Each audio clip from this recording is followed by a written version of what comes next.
नमस्कार दोस्तों। Current affairs की जो सीरीज हमने शुरू करी है, ये उस क्रम में दूसरा वीडियो। जिन्होंने पहला वीडियो ना देखा हो तो इसकी एक प्लेलिस्ट बना दी है। उस प्लेलिस्ट में आपको मिल जाएगा।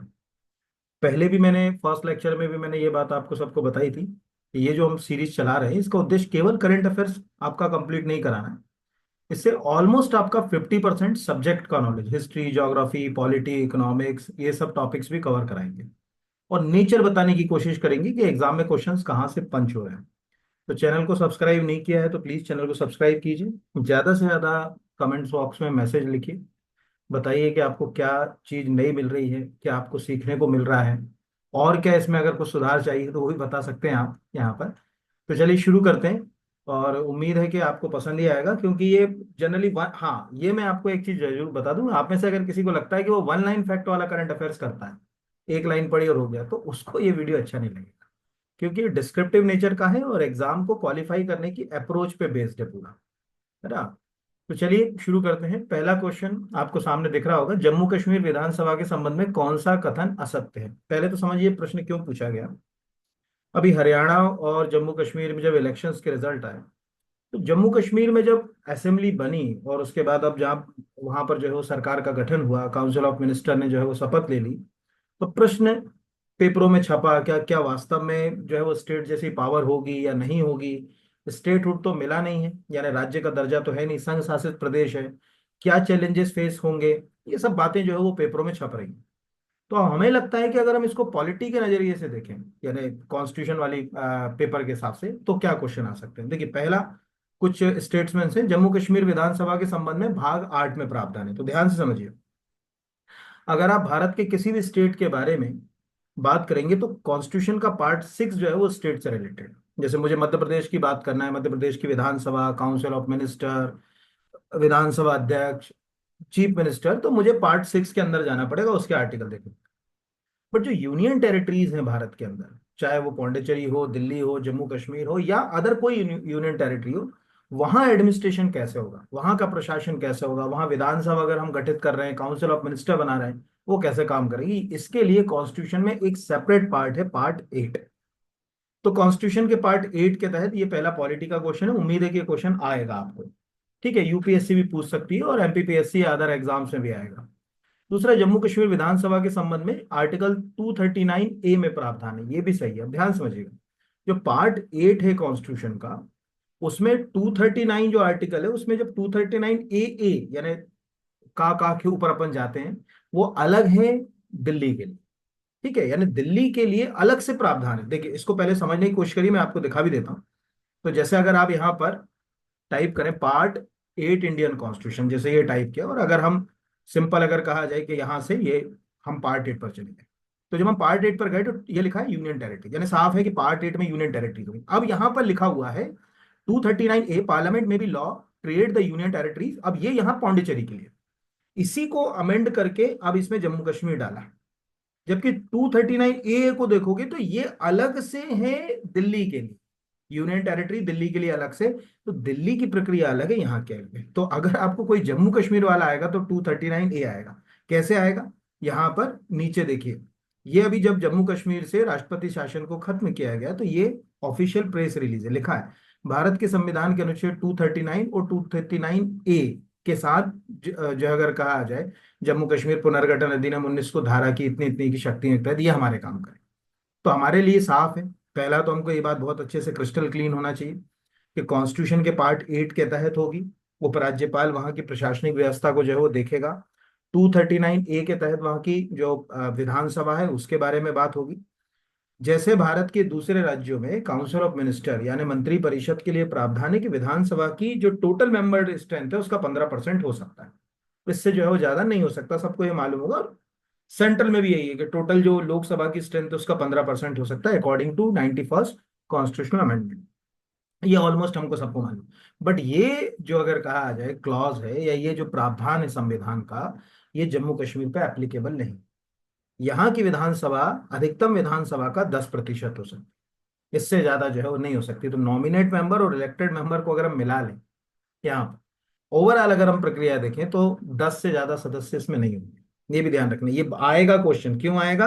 क्योंकि अभी जब भी हम बड़े आर्टिकल्स पढ़ रहे हैं, हिंदू, टाइम्स ऑफ इंडिया या अदर न्यूज़पेपर में, उनमें ये बात आ रही है कि वो दूसरे राज्यों की विधानसभा या जो अगर कहा जाए कि मंत्री परिषद से अलग है प्रक्रिया में। दूसरा, जम्मू कश्मीर विधानसभा में स्त्रियों के पर्याप्त प्रतिनिधित्व न होने पर उपराज्यपाल एक नहीं, दो स्त्रियों को नाम निर्दिष्ट कर सकता है। ये इंपॉर्टेंट। तो अब ये तो गलत के लिए मैंने एक बनाया। मेरा जितना दिमाग चलता है, या तो वो पार्ट 8 पूछेगा, या वो 239A पूछेगा, या वो पूछेगा मैक्सिमम मेंबर स्ट्रेंथ जो है वो कितना हो सकती है यहाँ पर।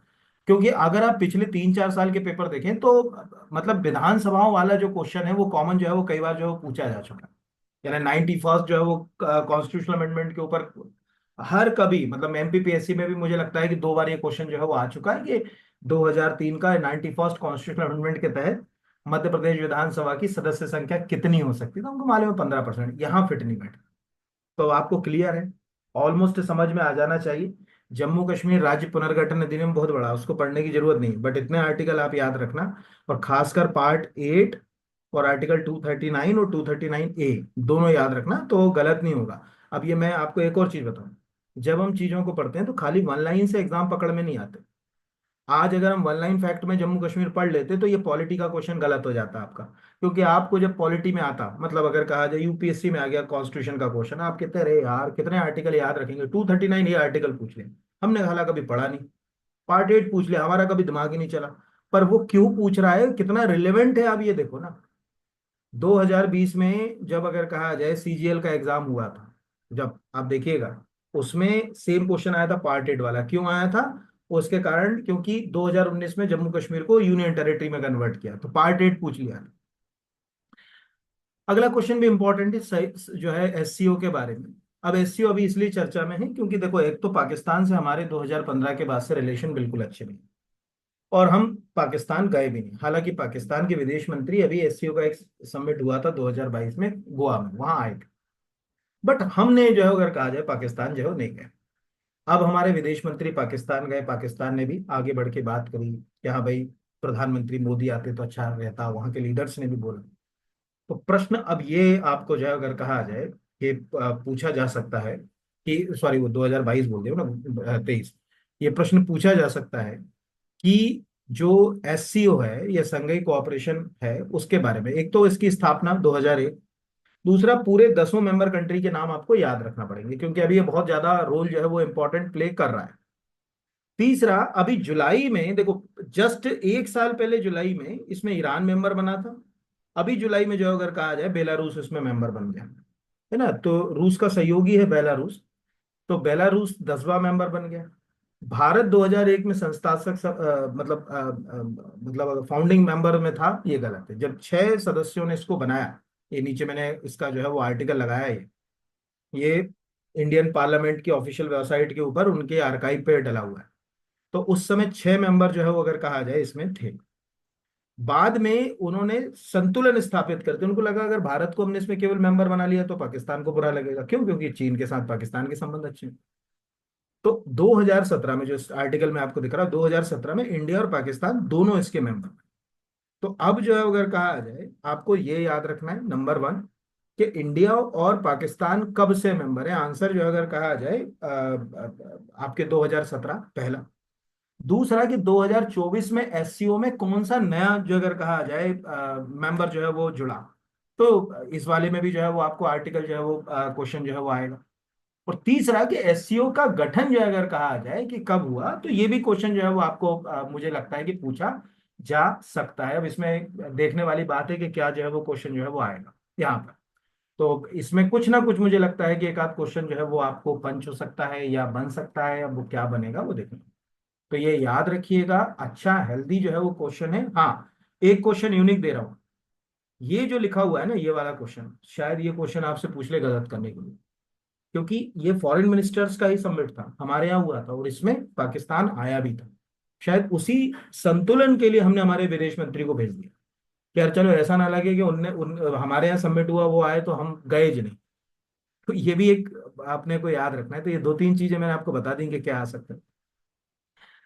अगला क्वेश्चन है, 12 अक्टूबर 2024 को राष्ट्रीय स्वयंसेवक संघ ने अपने 100वें वर्ष में प्रवेश किया। है ना, प्रधानमंत्री जी का ट्वीट है, आपको दिख रहा होगा यहाँ पर, जो कहीं एक जगह ट्वीट अभी मैं दिखाऊंगा। उन्होंने RSS 100 ईयर PM ट्वीट कर दोगे तो मिल जाएगा, या PIV कर दोगे तो भी मिल जाएगा। अब इसमें जो अगर कहा जाए कि प्रश्न क्या बन सकता है, समझो। चूंकि 12 अक्टूबर को सुबह वर्ष में प्रवेश किया, तो अगर एक हम सरल शब्दों में समझे तो हमको ये लगता है कि यार 12 अक्टूबर 1925 को इसकी स्थापना हुई होगी, क्योंकि अभी 2025 में इसको जो है अगर कहा जाए 100 ईयर होंगे। लेकिन स्थापना तो 27 सितंबर को हुई थी। ये क्वेश्चन गलत हो सकता है, क्यों हो सकता है? एक्चुअल केशव बरीराम जो हेगड़ेवार थे, जिन्होंने RSS की स्थापना 1925 में की थी, जिस दिन की थी उस दिन दशहरा था। हर साल RSS अपनी स्थापना दशहरे के दिन ही मनाता है। यानी नेक्स्ट ईयर 2025 में हम 27 सितंबर को, तो नॉर्मल एक आदमी कहेगा कि आज RSS को 100 साल पूरे हो गए।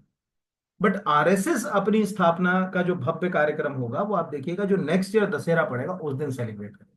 क्योंकि दशहरे के दिन, उस दिन दशहरा था, दशहरे के दिन मनाया था उसको। तो इसी दिन प्रधानमंत्री जी ने 12 अक्टूबर को दशहरे के दिन ये ट्वीट किया। तो अब इसमें तीन चीजें, एक तो RSS 100 ईयर में एंटर हो रहा है, तो आपको तीन चार चीजें, पहला कि RSS कहाँ से ऑपरेट होता है ना, उसका हेडक्वार्टर क्या है, तो नागपुर।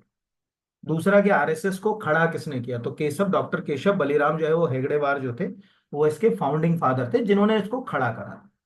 दूसरा कि RSS को एक्चुअल सही पहचान कब मिली। RSS को पहचान मिली माधव सदाशिव जो है वो गोलवलकर से। वो एक ऐसे गुरुजी बोलते थे उनको, वो एक ऐसे नेता थे, यानी एक ऐसे लीडर थे जिन्होंने ये तय किया कि RSS कभी पॉलिटिकल पार्टी ना बने, सीधे राजनीति में प्रवेश ना करें। ये माधव सदाशिव जो है वो गोलवलकर को आप जब पढ़ोगे तो हमको पता चलेगा। तो ये क्वेश्चन पूछा सर। जब प्रधानमंत्री अटल जी इससे जुड़े थे, तो उन्होंने इसकी एक मैगजीन शुरू करी थी जिसका नाम था पांचजन्य, जो आज भी चलती है, बहुत चर्चित मैगजीन है। तो ये सब क्वेश्चन आपको पंच होंगे। 1925, ठीक है, शुरुआती फाउंडिंग जो फादर्स थे इसके, वो इसके द्वारा कौन सी मैगजीन जो है वो संचालित की जा रही है, वो ये कुछ मेरे को लगता है कि अब आपको अगले एक साल के अंदर RSS पे कुछ ना कुछ क्वेश्चंस आएंगे। तो दो चार चीजें आप याद रखिए, जो है वो पढ़े तो आपको अच्छा रहेगा मेरे हिसाब से। फिर अगला है, पटकथा लेखन के लिए 2023 में किशोर कुमार सम्मान किसे प्रदान किया। अब ये क्वेश्चन जो है देखने में जितना सरल है, एक्चुअल MP का है, ये है थोड़ा सा टेढ़ा। अब टेढ़ा क्यों है ये समझिए। देखिए, राजकुमार हिरानी की जब भी बात आती है, पहले तो हम देखें यहाँ पर एक आर्टिकल टाइप करें MP आर्ट। तो जब हम MP आर्ट एंड कल्चर की वेबसाइट पर जाते हैं, ये हमने ऑफिशियल वेबसाइट खोल ली, और यहाँ से हम अवार्ड्स के ऊपर चलेंगे। ये अवार्ड सामने स्क्रीन पे ही दिख रहा है। अब हमें यहाँ पर किशोर कुमार सम्मान में जाना है ना। तो सबसे पहले हम किशोर कुमार सम्मान खोल लें, हमें क्या क्वेश्चन आएगा वो समझें। अब किशोर कुमार सम्मान सामने दिख रहा है कि 1997 से शुरू हुआ, 5 लाख रुपए का इसमें प्राइज मनी देते हैं, पहले 2 लाख का था, 5 का देने लगे।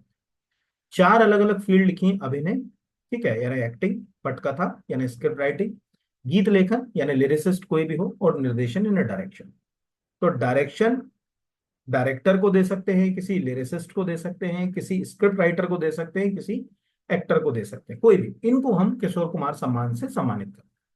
अब एक्चुअल अगर आपने राजकुमार हिरानी को पढ़ा हो, तो जितनी मुन्ना भाई MBBS, लगे रहो मुन्ना भाई MBBS, संजू, 3 इडियट, PK, ये जो मूवियां उन्होंने बनाई, इन मूवी से आप उनको एज ए डायरेक्टर जानते हो, ना कि एज ए स्क्रिप्ट राइटर। ध्यान रखना, डायरेक्टर के रूप में जानते हो, स्क्रिप्ट राइटर के नहीं। हमने अवार्ड उनको एज ए स्क्रिप्ट राइटर ही दिया है, पटकथा लेखन के लिए। यानी हमको ये लगा कि उन्होंने जो लिखा है वो बहुत अद्भुत है, मतलब लोग समाज तक जो अगर कहा जाए वो अपनी बात पहुंचाने में जो है सफल रहे। तो यहाँ आप ध्यान से देखिए, राष्ट्रीय में थोड़ा इसको जूम कर देता हूँ, तो राष्ट्रीय किशोर कुमार सम्मान, सम्मानित कलाकार मध्य प्रदेश, तो सामने लिखा है पटकथा लेखन। तो डायरेक्ट बहुत अच्छे फिल्म निर्देशक हैं।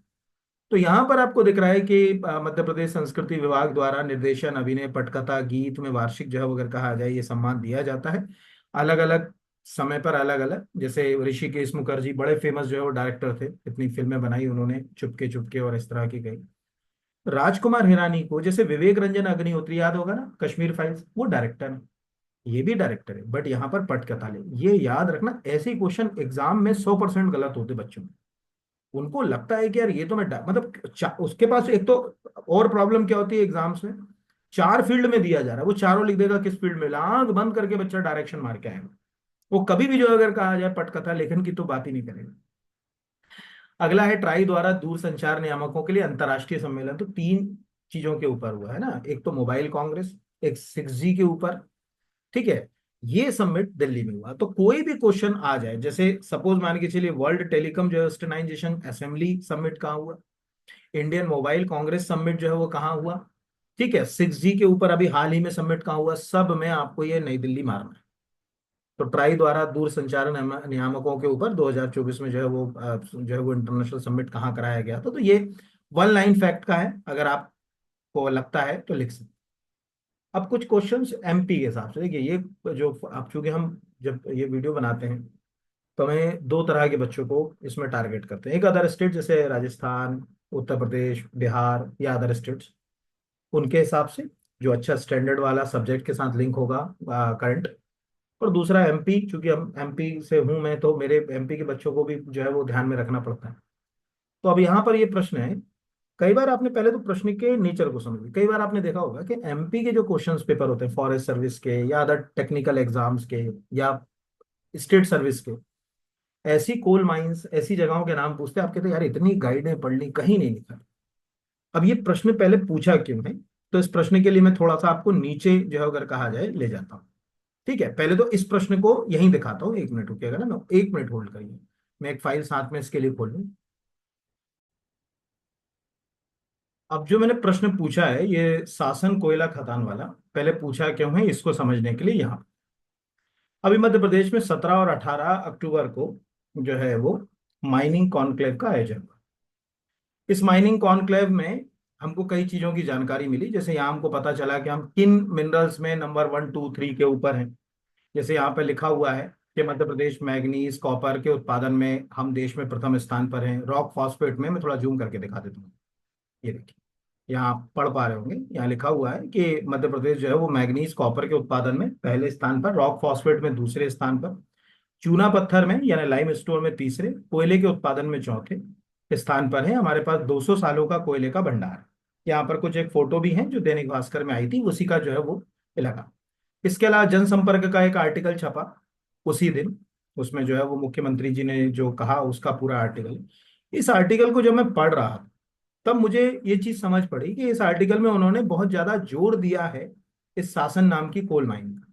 यानी इसमें कई सारी, जो अगर कहा जाए आर्टिकल्स में चीजों पे जो दबाव डाल के, जोर डाल के बात की गई, लेकिन इन ध्यान से देखोगे, लिखा ना, प्रदेश के मलाज खंड कॉपर खदान भारत की सबसे बड़ी तांबा खदान है। कई बार हम क्वेश्चन जो है वो मलाज खंड का देख चुके हैं, ठीक है। दूसरा, यहाँ से प्रतिदिन 5,000 से 10,000 टन जो है वो तांबा निकलता है, ठीक है। भारत के कुल तांबे का 70% मध्य प्रदेश में। इसी प्रकार राज्य में स्थित, अब ध्यान समझिएगा, राज्य में स्थित शासन कोयला खदान भी अपने विशाल खनन उपकरणों के लिए प्रसिद्ध है। यहाँ चलने वाली ड्रैग लाइन का उपयोग होता है जिसकी बाल्टी 51 घन मीटर है, जो भारत में अब तक की सबसे बड़ी, और ये देश की सबसे बड़ी निजी कोयला उत्पादक ब्लॉक है। तो जब मैंने इसको पढ़ा तो मुझे लगा कि ये क्वेश्चन तो पंच करें, इसीलिए ये क्वेश्चन मैंने आपको दिया कि शासन जो कोयला ब्लॉक है, जहां से एक प्लांट भी संचालित हो रहा है रिलायंस ग्रुप का, वो कहाँ पड़ता है, तो सिंगरौली। और उसके नीचे मैंने उसका ऑफिशियल स्टेटमेंट भी लगाया कि शासन पावर लिमिटेड, जो पूरी तरह रिलायंस पावर लिमिटेड के स्वामित्व वाली कंपनी है, ने मध्य प्रदेश के सिंगरौली के जिले के शासन गांव के निकट 3960 मेगावाट कोयले से चलने वाला एक थर्मल अल्ट्रा मेगा संयंत्र लगाने का प्रस्ताव किया है। मध्य प्रदेश के सिंगरौली जिले के मोहर, ठीक है, मोहर अमलोरी एक्सटेंशन कोयला ब्लॉक, अब ये दो नए, अब आपको कितने कोयला ब्लॉक मिले, शासन, मोहर, जो है वो अमलोरी, ये सब जो है वो आपको पता चला। तो आप जब ये क्वेश्चन एग्जाम में आते हैं तब लगता है तब ढूंढ लेते हैं हम। इंटरनेट पे तो सब कुछ है, इंटरनेट पर कोई ऐसी चीज नहीं है जो ना मिले, बट एग्जाम के बाद मिले तो क्या मतलब, है ना। मतलब अगर कहा जाए कि भाई किसी व्यक्ति की मृत्यु के बाद उसको अमृत भी पिला दोगे तो जीवित नहीं हो जाएगा ना। तो घटना घटने के बाद कोई हमारे काम आए कि कोई आदमी आसमान से पैरासूट से कूद गया, तो पैरासूट टाइम पे नहीं खुला और नहीं खुलने के कारण उसकी डेथ हो गई, और उसके बाद फिर हम पैराशूट के फॉल्ट को ढूंढ लें कि अरे ये फॉल्ट था, उसको ठीक कर दिया, अब ये दिक्कत नहीं करेगा, तो क्या काम का। तो आपको ये पता होना चाहिए। जैसे अब ये क्वेश्चन आपको लग रहा है कि करंट का है, अरे करंट का नहीं, ये क्वेश्चन स्टैटिक है, आपको मिनरल रिसोर्सेज वाला है। आपको इस बहाने कम से कम क्या पता चल गया, आज आपको कम से कम ये पता चल गया कि यार मलाज खंड जो है माइन किससे संबंधित है, शासन किससे संबंधित है, ये आपको पता चल गया। हमारे यहाँ कोयले का जो है वो स्टोरेज कितना है, कोल बेड मीथेन का इंडिया का सबसे बड़ा प्लांट भी कोई जो है इस क्लास में शहडोल का बच्चा होगा तो कमेंट कर सकता है। सबसे बड़ा कोल बेड मीथेन का प्लांट भी रिलायंस ग्रुप का जो है अगर कहा जाए शहडोल में, ये भी हमको जो है वो पता है यहाँ पर। दूसरा, यहाँ पर आपको कई सारे नए जो है वो रिवीजन हो गया, पता है तो रिवीजन हो गया। क्या चूने के पत्थर में हम तीसरे नंबर पे, कोयले में हम जो है वो चौथे नंबर पे, रॉक फॉस्फेट में दूसरे नंबर पे, मैग्नीज कॉपर में पहले नंबर पे, 200 साल का। अब ये प्रश्न आ जाए मध्य प्रदेश में कितने वर्षों का कोयला भंडार संचित है, क्या करोगे? दिमाग खराब हो जाएगा, है ना। तो ये प्रश्न कहाँ से आ रहे हैं अब आपको जो है वो ऑलमोस्ट मुझे लगता है कि चीजें जो है वो समझ पड़ गई। अगला क्वेश्चन है, आईसीसी हॉल ऑफ फेम में शामिल होने भारतीय महिला क्रिकेट खिलाड़ी नीतू डेविड का संबंध किस शहर से है? हाँ, ये वन लाइन वाला है, इसमें बहुत अंदर जाने की जरूरत नहीं है। सिंपल क्वेश्चन पूछेगा आपको, बेसिक सा, मतलब कि अभी आईसीसी की जो हॉल ऑफ फेम है उसमें जो अगर कहा जाए कि कौन सी जो है वो भारतीय महिला क्रिकेट खिलाड़ी जो है वो शामिल हुई, एक क्वेश्चन। दूसरा है कि उनका संबंध मध्य प्रदेश के किस राज्य से है? उत्तर प्रदेश। तीसरा है कि उनका संबंध किस शहर से है? तो कानपुर। ये मतलब वन लाइन फैक्ट में है क्वेश्चन, इसमें ज्यादा मेहनत करने की जरूरत नहीं। ये एबीपी लाइव के ऊपर एक आर्टिकल था, उसमें से मैंने ये आपके लिए पोस्टर लगा दिया। ठीक है, चलिए अगले क्वेश्चन के ऊपर आ जाते हैं। अगला क्वेश्चन कहता है, अभी भारत सरकार ने एक पीएलआई स्कीम शुरू करी। नीचे मैंने उसका प्रेस रिलीज भी जो है वो अगर आपके लिए जो है वो लगाया है, यहाँ पर मैं आपको दिखाता जा रहा हूँ। यहाँ मैंने दो अलग अलग फाइलें बनवाई, एक जो केवल प्रेस रिलीज के लिए जो है वो लगाई है, यहाँ पर 14 आपको दिख रहा है। 38 companies apply for PLI scheme for white goods, AC and LED lights in the third round of application window. PLI scheme क्या होती है, कौन सी एप्लीकेशन विंडो है, ये हमारे कोई काम का नहीं है। हमें ज्यादा इंटेलिजेंट बनना नहीं है एग्जाम में, हमेशा जो है अगर कहा जाए बहुत ज्यादा इंटेलिजेंट भी नहीं बनना। जितना एग्जाम क्वालिफाई करा दे, जितना एक सामान्य व्यक्ति को जानकारी होना चाहिए उतनी जानकारी हमको हो तो बहुत अच्छी बात है। अब यहां पर आपको एक वर्ड आ रहा है वाइट गुड, तो हमको बस ये है कि यार वाइट, एक्चुअल वाइट गुड क्या होता है, ये हमारे लिए बहुत जरूरी है। तो आम सरल भाषा में अगर कहा जाए, भारत सरकार ये मानती है कि कैसे सभी होम अप्लायंस जो देखने में सामान्यतः सफेद होता है, आपके घर जो ट्यूबलाइट लगी होगी, बल्ब लगा होगा, सफेद होगा। सामान्यतः अगर आपने 100 एयर कंडीशनर देखे होंगे तो उनमें से 95 एयर कंडीशनर के कलर व्हाइट होंगे। आप कभी भी देखेंगे, वॉशिंग मशीन देखी होंगी लोगों के घरों में तो व्हाइट होंगी मोस्टली। जरूरी नहीं कि व्हाइट, जैसे रोड पे दौड़ने वाली हर गाड़ी व्हाइट नहीं होती, पर मोस्टली अगर आप 10 गिनेंगे तो 7 जो है वो व्हाइट ही मिलेंगे। तो जितने व्हाइट आर्टिकल्स हैं जैसे air conditioner, washing machine, refrigerator, या मैंने ये लिस्ट लगाई, ठीक है, यहाँ पर वॉच, क्लॉक, स्विंगिंग मशीन, ठीक, क्लीनिंग इक्विपमेंट्स, ये सब व्हाइट गुड्स में आते हैं। और बाकी इलेक्ट्रॉनिक इक्विपमेंट जो आपके घर में टीवी रखी, कभी किसी के यहाँ सफेद कलर का टीवी आज तक देखा? कभी? जनरली किसी के पास लैपटॉप है तो क्या सफेद कलर का लैपटॉप होगा? मोस्टली ना के बराबर, ना के बराबर। तो हमें ये बात समझ पड़ी कि माइक्रोवेव, कुकिंग, ठीक है, mixer, grinder, electronic articles, television, ये सब जो है वो ब्राउन गुड्स के उसमें आते हैं। कई बार क्या होता है, इस तरह के क्वेश्चंस भी वो पूछ लेते हैं। हो सकता है कि कोई इकोनॉमिक रिलेटेड क्वेश्चन पंच करना हो तो वो पूछ ले, या इस तरह का क्वेश्चन और कहीं पूछना हो तो वहां पर पंच जो है करके क्वेश्चन पूछ सकते हैं। इसीलिए वन लाइन फैक्ट में एक क्वेश्चन मैंने जो है वो डाला आपके लिए। ठीक है, चलिए अगले के ऊपर बढ़ते हैं। अब अगला क्वेश्चन जो है वो बहुत ज्यादा मतलब इंपॉर्टेंट नहीं है। वन लाइन के लिए आपको पता होना चाहिए, जैसे लिखा है भारतीय नौसेना के लिए एलएनटी शिपयार्ड द्वारा कौन सा जहाज विकसित किया गया? तो ये समर्थक है। अब ये क्वेश्चन क्यों इंपॉर्टेंट है वो समझ लें। देखिए, पहला तो ये एक्चुअली क्या है कि ये एक प्राइवेट कंपनी है, लार्सन एंड टुब्रो, आपको मालूम होगा कि एक सॉरी, एक प्राइवेट कंपनी है। अब प्राइवेट कंपनी अब जो है वो डिफेंस के सेक्टर में जो है वो तेजी से काम करी है। भारत में मेक इन इंडिया, आत्मनिर्भर भारत की दिशा में कुछ बड़े महत्वपूर्ण कदम।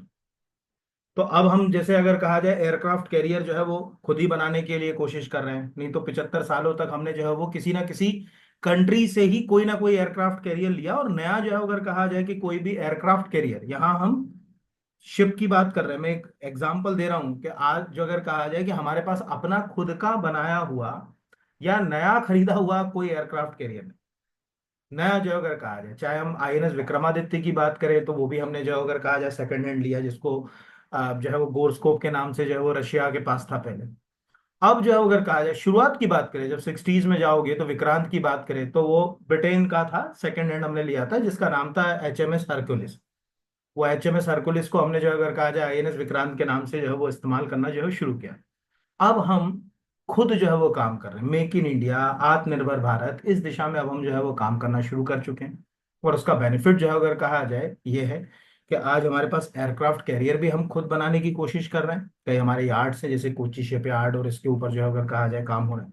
और दूसरा, हम भारतीय जो बड़ी कंपनियां हैं जैसे एल&टी है, टाटा है, ठीक है, या क्या बोलते हैं इसको, एक हिंदुस्तान, ये क्या, मुझे नाम याद नहीं आ रहा एक्चुअल, हिंदुजा ग्रुप की कंपनी है, अ, अशोक लेलैंड, वो हैं। ये एक्चुअली थी तो इंडिया की। ये सब कंपनियां जो अगर कहा जाए इनडायरेक्ट डायरेक्ट जो है वो अब काम करना शुरू कर चुकी है। तो ये मुझे लगता है कि समर्थक क्या है, ये जो फोटो में लिखा हुआ है, ये शायद क्वेश्चन आपसे पंच करे। तो आपको पता होना चाहिए क्या करेगा वो समर्थक, क्या क्या लिख देगा, शिप लिख देगा, सबमरीन लिख देगा, एयरक्राफ्ट कैरियर लिख लेगा, ड्रोन लिख देगा, कुछ भी लिख देगा, तो अपने को पता होना चाहिए हाँ भाई ये शिप है। तो ये अच्छा क्वेश्चन।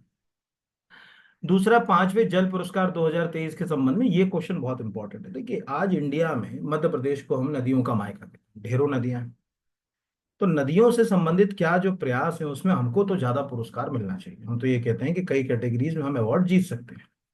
बट आश्चर्य की बात है कि हमको केवल एक जो है वो अगर कहा जाए डिस्ट्रिक्ट कैटेगरी में अवार्ड मिला, और कोई अवार्ड हमको मिला ही नहीं। तो पहले तो ये याद रखिएगा कि ये अवार्ड 2023 के अभी 2024 में जो है वो दिए गए। ठीक है, तो सबसे पहले सर्वश्रेष्ठ राज्य की कैटेगरी में उड़ीसा, बिल्कुल सही है, आपको दिख रहा होगा यहाँ पर कि उड़ीसा पहले नंबर पे है, उत्तर प्रदेश दूसरे नंबर पे है, और पौंडीचेरी और गुजरात ज्वाइंट में तीसरे नंबर पे है। इसमें हम स्टैंड नहीं करते, यानी हमको नहीं मिला। सर्वश्रेष्ठ राज्य का तीसरा पुरस्कार जो आपको दिख ही रहा है, तो इससे आप ऑलमोस्ट जो अगर कहा जाए समझ गए होंगे कि कैसे क्वेश्चन जो है वो लिंक हो सकता है। तीसरा, राष्ट्रीय जल पुरस्कार 9 अलग अलग श्रेणियों में दिए जाते हैं, ये बात बिल्कुल सही है। पश्चिमी जोन में सर्वश्रेष्ठ जिले का पुरस्कार मध्य प्रदेश को, इंदौर को दिया गया, ये सही है। तो अगर एमपी के हिसाब से देखें तो ये क्वेश्चन आएगा, ओवरऑल के हिसाब से देखें तो भी हमको कई सारे क्वेश्चंस इसके अंदर मिल जाते हैं। तो अब आप अगर ये वेस्टर्न जोन में एमपी को देखेंगे तो यहाँ आपको दो तीन चीजें नहीं मिलेंगी। पहला कि कुछ छोटी छोटी सी नदियों के नाम है, जैसे मोरल है, पाताल पानी है, ठीक है, बालम है, चोरल है, इनमें से कुछ नदियों के नाम आपको पता है। जैसे चोरल का नाम आपको पता है, ठीक, पता नहीं क्यों आ रही, पाताल पानी का नाम आपको पता है। बाकी इस आर्टिकल को स्क्रीनशॉट रोक कर आप देखें कि भाई क्यों मिला, क्या मिला, तो उसका कारण आपको यहाँ से जो है वो देखने को या समझने को जो है वो मिलेगा। ठीक है, तो बहुत बड़ा कोई क्वेश्चन तो नहीं आएगा, लेकिन मैंने बताया कि पांचवे अवार्ड 2023 के अभी डिक्लेयर हुए। 9 अलग अलग कैटेगरीज में 38 अवार्ड, इन 38 में से हम केवल एक अवार्ड जीत पाए। यानी 38 जो ओवरऑल जो अवार्ड्स हैं उनमें से केवल एक डिस्ट्रिक्ट अवार्ड मिला, वो भी मतलब इंदौर को मिला। अगला जो क्वेश्चन है ये आपको नॉर्मली रिन्यूएबल एनर्जी के जो आंकड़े हैं उसमें हेल्प करेगा। जब भी हम नवीनीकरणीय ऊर्जा के आंकड़ों को देखेंगे तो उसमें काफी कुछ हेल्प करेगा। क्योंकि अभी एक रिपोर्ट आई, उस रिपोर्ट की कॉपी के आधार पर ये मैं बात कर रहा हूँ। पहला, कि नवीनीकरणीय ऊर्जा की क्षमता 200 गीगावाट हो गई, ये बिल्कुल सही है। नवीनीकरणीय ऊर्जा में सबसे अधिक 45.1% सौर ऊर्जा से प्राप्त होता है, ये भी सही है। नवीनीकरणीय जो है वो भारत के सभी राज्यों में नवीनीकरणीय ऊर्जा क्षमता सर्वाधिक राजस्थान में, ये भी सही है। और नवीनीकरणीय ऊर्जा के लिए green energy open access rule 2024 में बनाया गया, ये गलत है क्योंकि ये रूल 2022 में बनाया गया। अब ये क्वेश्चन क्या आ सकता है, पहले तो मैं रफली कुछ आंकड़े आपको दिखा देता हूं जिससे आपको चीजें ज्यादा अच्छे से समझ पड़े। तो ध्यान से देखिएगा, मैं स्क्रीन पे ले गया आपको। 14 अक्टूबर का ये प्रेस रिलीज है भारत सरकार। हमारे काम का पहला तो ये है, जो इम्पोर्टेंट है कि लगभग हम 200 गीगावाट की जो है वो एनर्जी कैपेसिटी पर पहुंच गए रिन्यूएबल, यानी जो हमारे टारगेट्स हैं रिन्यूएबल के लिए या नवीनीकरणीय ऊर्जा के लिए। आपको मालूम होगा कि पंचामृत, कभी आपने सुन रखा होगा कि प्रधानमंत्री जी जब ग्लासगो गए थे तो कोप कॉन्फ्रेंस में, तो उन्होंने पंचामृत का जो है वो सिद्धांत वहां देकर आए। उस पंचामृत में उन्होंने 5 जो अगर चीजें बताई थी, जिसमें से एक बहुत आगे की है, नेट जीरो जो 2070 तक हम करेंगे, लेकिन बाकी चीजों की ओर बढ़ने की दिशा में ये पहला कदम है यहाँ पर। दूसरा, अगर आप ध्यान से देखोगे तो इसमें आपको और अच्छी चीज पता चलेगी कि आज सोलर एनर्जी में संभावनाएं बहुत हैं, 45.1%। ये सब आंकड़े देखिए 10 अक्टूबर तक के आंकड़े जारी हैं। हाइड्रो में हम लगभग अगर कहा जाए कि 23.3%, और स्मॉल हाइड्रो पावर प्लांट से 2.5%, विंड से, और जो अगर कहा जाए अगर टॉप 3 सेक्टर देखें तो सोलर, हाइड्रो और विंड, इन तीनों की संभावना है मध्य प्रदेश में। मोस्टली सोलर और हाइड्रो की संभावना तो मध्य प्रदेश में बहुत ज्यादा है, तो ये आपको पता होना चाहिए कि सबसे ज्यादा उत्पादन कहाँ किस में हो रहा है। दूसरा, अगर कहा जाए कि स्टेट जो अगर कहा जाए कैपेसिटीज के अंदर, राजस्थान को बता रहे हैं कि रिन्यूएबल एनर्जी की कैपेसिटी काफी अच्छी है, राजस्थान की नंबर 1 पे है राजस्थान। ये भी क्वेश्चन आपको पूछा जा सकता है। और बाकी जो है वो अगर कहा जाए रिन्यूएबल एनर्जी से जुड़े हुए क्या प्रोग्राम ज्यादा चल रहे हैं, तो अगर आप इन 5 में से देखोगे तो 4 डायरेक्ट इनडायरेक्ट सोलर एनर्जी से जुड़े हुए। पीएम कुसुम ऑलमोस्ट मालूम होगा, सोलर पंप से जुड़ी हुई स्कीम है। पीएम सूर्य घर मुफ्त बिजली योजना अभी सोलर स्कीम से जो है वो जुड़ा हुआ है। यहाँ पर अगर कहा जाए ग्रीन एनर्जी कॉरिडोर में भी हम जो है वो सोलर एनर्जी की बात करें, और सोलर पीवी मॉड्यूल्स में भी हम ये बात करें, यानी सरकार सरल शब्दों में कहा जाए सोलर एनर्जी को कैसे करके आगे बढ़ाए उसके ऊपर काम करे। इसलिए अगर आप ध्यान से देखोगे मध्य प्रदेश की रिन्यूएबल एनर्जी पॉलिसी पढ़ो आप, उस रिन्यूएबल एनर्जी पॉलिसी के अंदर भी हम सोलर एनर्जी को बहुत ज्यादा फोकस करके चल रहे हैं। कभी भी आप मध्य प्रदेश की रिन्यूएबल एनर्जी पॉलिसी पढ़ेंगे तो उसमें भी ये बात साफ दिखेगी आपको। तो बहुत ज्यादा टफ तो नहीं, लेकिन वन लाइन के लिए आंकड़ों को रिवीजन करने के लिए ये क्वेश्चन जो है वो इसलिए मैंने यहाँ लगा भी दिया कि जो मुझे लगता है यहाँ पर। अगला, मालाबार 2024 नौसेना युद्ध अभ्यास निम्न में से किस देश को शामिल नहीं किया गया? One line fact. Exactly US, Australia, Japan, India, ये 4 देश जो अगर कहा जाए क्वाड में आते हैं। आपको मालूम होगा कि ये क्वाड कंट्री के रूप में जाने जाते हैं, और चीन को कैसे ना कैसे करके रोकने की दिशा में ये चारों मिलकर जो है वो काम कर रहे हैं। इन चारों को अगर कहा जाए कि के द्वारा कैसे अपनी मिलिट्री पावर्स को और ज्यादा मजबूत किया जाए, कैसे जो अगर कहा जाए और बेहतर ये काम करें, इसके लिए ये जो है वो मालाबार जो है वो नेवल एक्सरसाइज। तो इसमें हमारे सामने 2-3 क्वेश्चन जो है वो हैं। एक तो आपको मालूम होगा कि अभी सितंबर में ही जो है वो क्वाड का समिट हुआ, 6th क्वाड समिट हुआ था, आपको ये ऑलमोस्ट मालूम होगा, प्रधानमंत्री जी उसमें गए भी थे। तो क्वाड ऑलरेडी चर्चा में है। अगर आपको क्वाड चर्चा में है तो आपको ये भी मालूम होगा कि क्वाड में मैरीटाइम जो अगर कहा जाए इंडो पैसिफिक बेल्ट में रिलेशन कैसे बढ़ाए जाए उसके लिए एक पूरा के पूरा प्रोग्राम है, जिसको अपन मैत्री बोलते हैं, MAITRI, मैत्री। क्वाड मैत्री करोगे तो मिल भी जाएगा, ये आप यहाँ पर एक सिंपल वर्ड टाइप कर लो, मैत्री। यहाँ पर अगर कहा जाए और इसके आगे आपको क्वाड करना पड़ेगा, तब जो अगर कहा जाए वो मैत्री से लिंक होगा। ये यहाँ पर, अरे यार ये तो कौन सा मैत्री आ गया, एक सेकेंड। पूरा मुझे अगर कहा जाए, मैं ये ऐसे टाइप करके दिखा देता हूँ। कई चीजें क्या होता है इंटरनेट पे कोई पढ़ता नहीं। यहाँ पर maritime initiative for training in the Indo Pacific. Indo Pacific में भी इंडो उसने पैसा टाइप कर लिया, कितने में आ जाएगा यहाँ पर। तो ये आपको इकोनॉमिक्स टाइम का आर्टिकल दिख रहा है, यहाँ पर आपको क्वाड लॉन्च मैत्री मैरीटाइम इनिशिएटिव, ये जो आपको दिख रहा है ये सब अभी 2024 के। ये भी क्वेश्चन आपको यूपीएससी में पूछ सकता है, ये भी मैं आपको बता दूं कि अभी, यानी आपको लिंक करना आना चाहिए कि भाई वो जो नेवल एक्सरसाइज है वो क्यों पूछेगा। तो ये लिखा हुआ है कि जो है वो बकायदा joint statement from the leader of Australia, India, Japan and United state. एक तो आपको क्वाड के मेंबर रिवाइज हो गए, 22 सितंबर 2024 की बात है। प्रधानमंत्री जी खुद गए थे, बड़ा इनिशिएटिव है प्रधानमंत्री जी का इसमें अभी तो, ठीक है। और उसमें बकायदा जो है वो अगर हम कैसे जो है वो आगे काम कर रहे हैं क्या है, तो ऑलरेडी हम जो है वो मैरीटाइम सिक्योरिटी के ऊपर काम कर रहे हैं। तो लिखा, today we are announce the new regional maritime initiative and training in the Indo Pacific. तो अभी आपको यही क्वेश्चन आ जाए, क्या करोगे इन सब दिशाओं के लिए? ये मालाबार जो है वो अगर कहा जाए, यहां पर आप टाइप करें मालाबार मिलिट्री एक्सरसाइज। हालांकि मिलिट्री की जगह नेवल करते तो ज्यादा अच्छा रहता, पर ठीक है चला लेंगे इससे भी। तो अगर हम यहाँ इसके आगे PI भी कर दें, प्रश्न कैसे आ रहे हैं वो मैं समझाने की कोशिश हमेशा करता हूँ। मेरा कभी उद्देश्य ये नहीं कि करंट अफेयर्स एक लाइन पढ़ाया और हो गया करंट अफेयर्स, नहीं। अगर अब यहाँ पर ये देखें 9 अक्टूबर का ये आर्टिकल है, 9 से 18 अक्टूबर तक चलेगी, तो एक्सरसाइज मालाबार 2024, इसमें आपको ये दिख रहा है कि कैसे हमने जो है वो इसको शुरू किया, कौन सी कंट्रीज जो है अगर कहा जाए इसमें आएंगी। तो बकायदा दिख रहा है कि जापान भी है, ऑस्ट्रेलिया भी है, इंडिया भी है, यूएस भी है। तो ये क्वेश्चन पंच हो गया, लिंक हो गया कि अभी क्वाड का कितना रोल है, कैसे क्वाड काम करेगा। तो उस क्वाड के काम में ये कैसे 4 कंट्रीज कैसे जो है वो अगर कहा जाए कंट्रीब्यूट करेंगी, ये भी अपने को चीजें समझ पड़े। यही क्वेश्चंस एग्जाम वाले पूछने लगे आज। हम सोचे कि हम कितने एक्सरसाइज के क्वेश्चंस याद करें, कहाँ कहाँ पढ़े। मैं कहता हूँ सब मत पढ़ो यार, बट जो बहुत इंपॉर्टेंट है उसको तो तुमको पढ़ना ही पड़े, नहीं तो जो है वो काम बनने वाला जो है वो नहीं है। माता जी निर्मला देवी जी के संबंध में कौन सा कथन आ सकते हैं, है ना? पहले तो देखिए, इनका जन्म हुआ था 2023 1923 में। तो अभी एक तो जन्म शताब्दी वर्ष चल रहा है 23-24 तक। तो प्रश्न, किसी किसी भी हस्ती के जन्म को जब 100 साल हो जाते हैं, तो आप ये मान के चलिए कि उसके ऊपर क्वेश्चन जो है वो आपको आएंगे। मेरा अभी एक और आप वीडियो बनाने का मूड है कि जो 2024-25 में ऐसी सभी घटनाएं जिनको 100 साल हो रहा है, यानी 1924-25 के जो इवेंट्स थे, किसी का जन्म है, कोई घटना है, कोई इवेंट है, उसका एक एमसीक्यू का वीडियो बनाने के मैं मूड में हूं। ना वो आप 100 कमेंट कर दो उसके नीचे, मैं बना दूंगा वीडियो।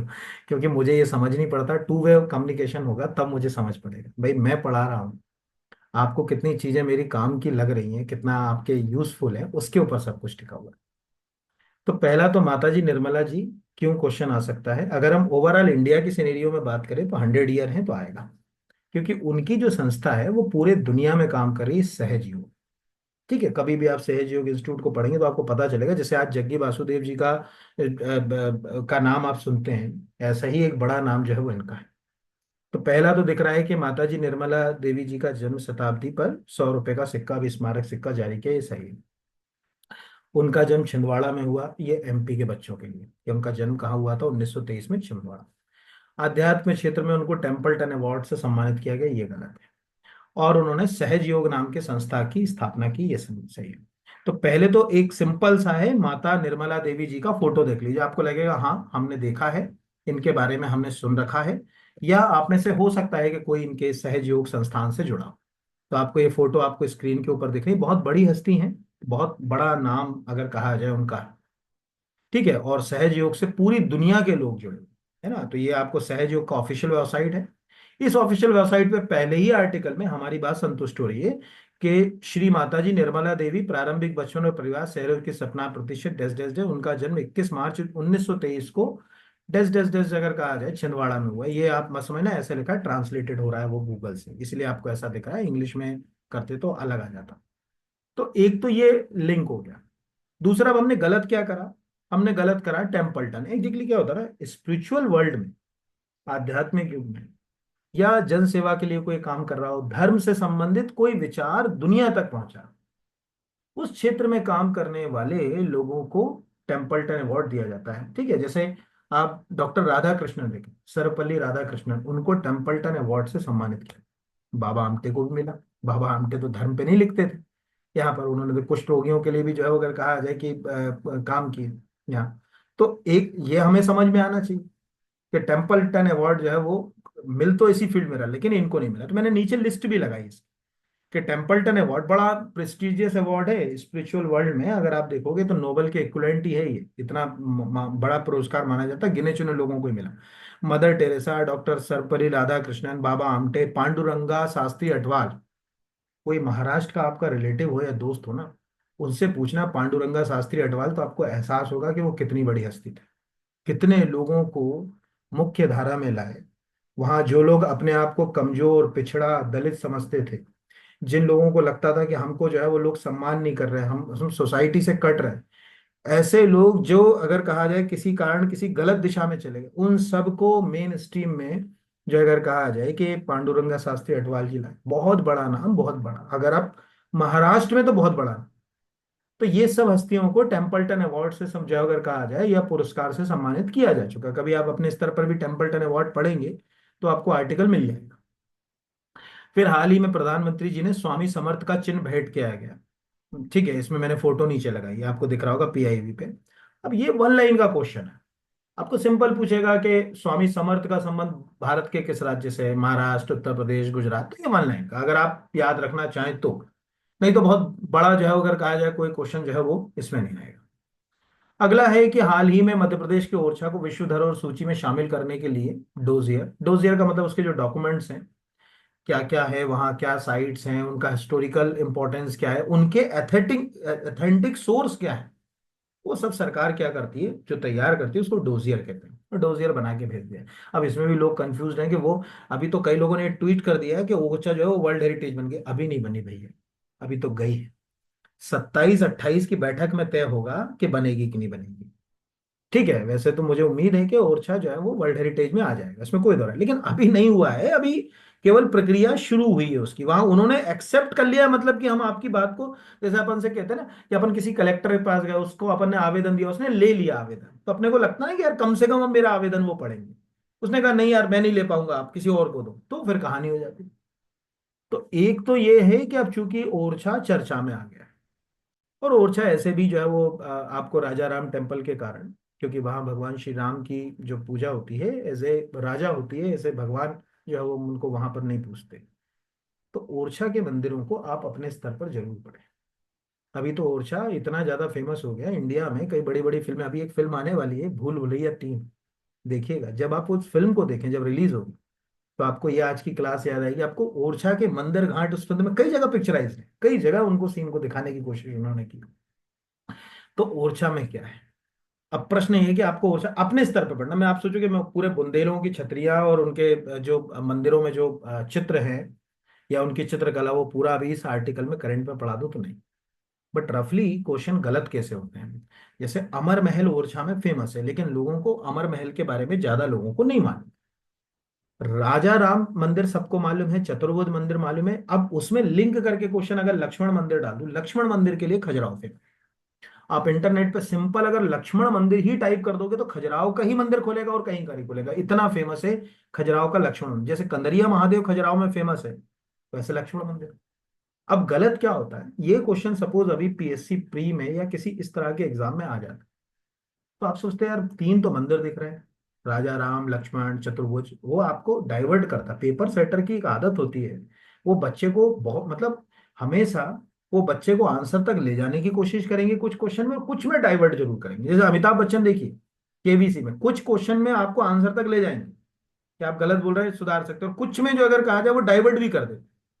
तो अमर महल अगर आ जाता तो गड़बड़ हो जाता, आपको लगता है कि ओरछा में नहीं कहीं और, वो लक्ष्मण मंदिर आ जाता तो आप ओरछा मार देते।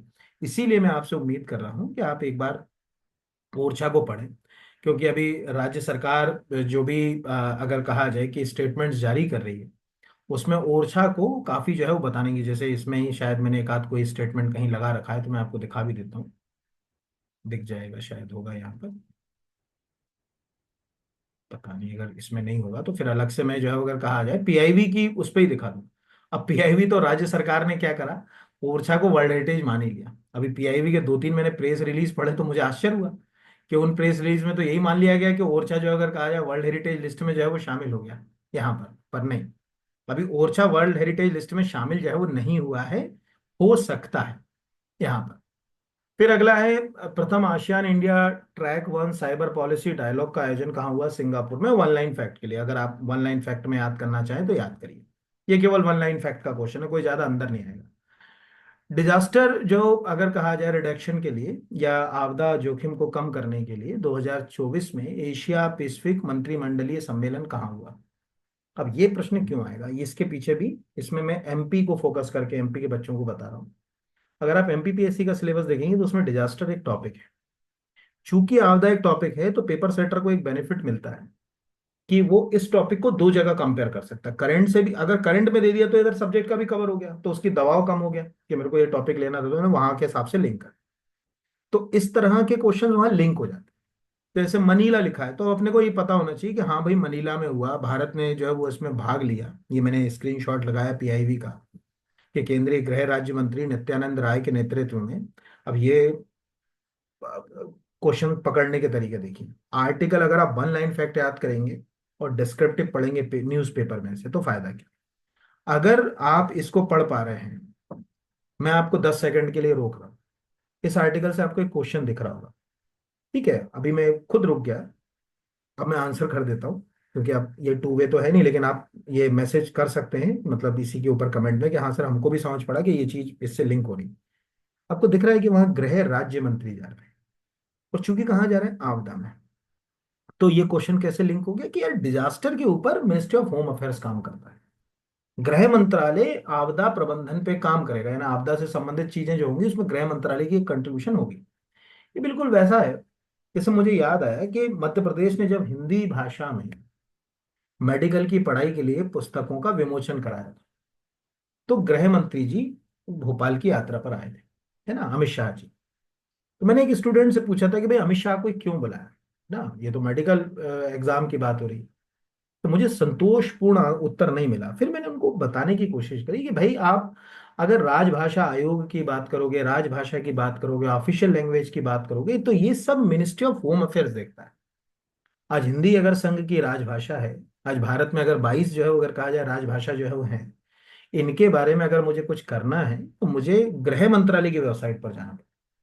तो आपको दिख रहा होगा कि डिजास्टर पे मिनिस्ट्री ऑफ होम अफेयर जो अगर कहा जाए बहुत इंपॉर्टेंट रोल प्ले करे, इसीलिए मतलब आप पढ़ोगे तो एग्जाम में भी हेल्प होगी, नहीं तो जो है वो दिक्कत है। तो ये डिजास्टर के ऊपर आ सकता है। दूसरा कि इसमें क्या बातें होंगी, तो अभी पूरी दुनिया में डिजास्टर मैनेजमेंट के लिए सेंडई फ्रेमवर्क पे काम हो रहा है जो 15 से 30 तक के लिए, ये याद रखिएगा। आपदा के न्यूनीकरण के लिए समय समय पर जो है वो अगर कहा जाए अंतर्राष्ट्रीय स्तर पर जो है वो कई जो है वो फ्रेमवर्क बनाए गए कि भाई दुनिया भर के लोग इसको जो है वो अगर कहा जाए फॉलो करें। जब ये 2015 में जब सेंडई फ्रेमवर्क आया, इसी के बाद भारत सरकार ने अपनी डिजास्टर मैनेजमेंट पॉलिसी में बहुत सारी चीजें शामिल कर दी।